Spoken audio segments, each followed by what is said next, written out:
i fjor. Han har job i Rønne ved hotellets kolde bord.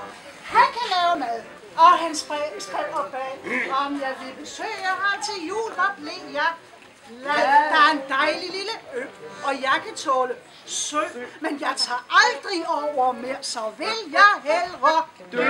For vi sejlede 7:00 med et lille snottet skib.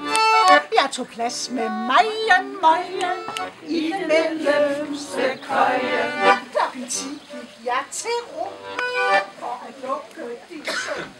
Ja, så begyndte det at søje i den underste køje. Tro mig, om de vil, der skal meget til, før jeg ligger søvnløs, men hvor skæbnen på sit spil. Lige under nejen lå en ældre dame. Og lå i ham, så han blev ligesom selv i vejen. Han bad om et glas vand. Så gør man, hvad man kan. Jeg gav ham det og gjorde lænerne i stand. Så var klokken blevet 1. Degnen lå og gav sig lidt. Ja, men til sidst faldt han til føje i den underste køje. Men da han faldt hen, det skidt, og jeg selv skulle slumre, ja, så begyndte det at støje i den øverste køje.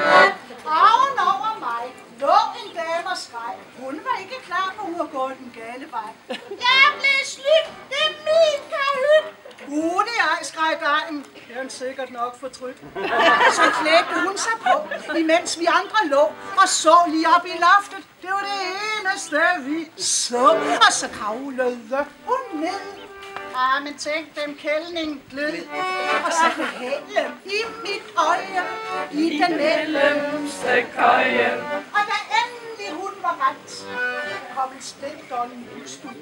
Ja, han tog plads med mig i den øverste køje. Han faldt endelig hen. Han er 4 mænd. Da jeg så skulle sove, så skulle degnen op igen. Så var han væk, ude på første dæk. Hele skibet rystede, mens han stod og sagde, nej. Jeg så ham aldrig mere. Så kom der en barber. Han sagde, der ligger ingen her, så ligger jeg mig her. Og så talte han til en. Og så sov han som en sten. Og så pillede hans næsefløje i den underste køje. Og studenten, som var jysk, der så til at tale tysk.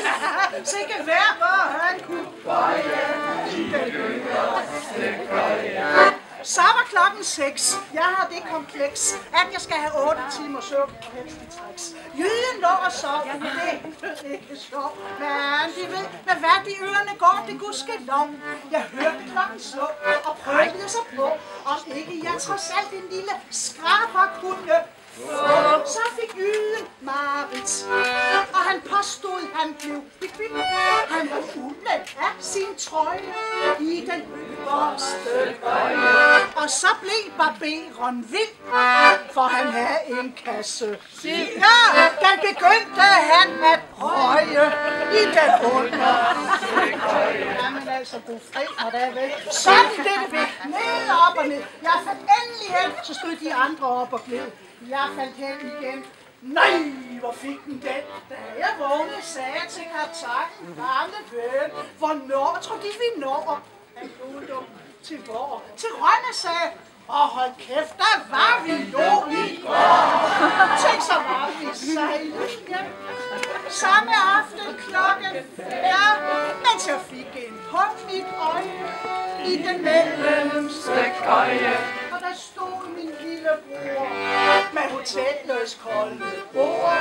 Man skal aldrig lade sig nøje med den mellemste køje.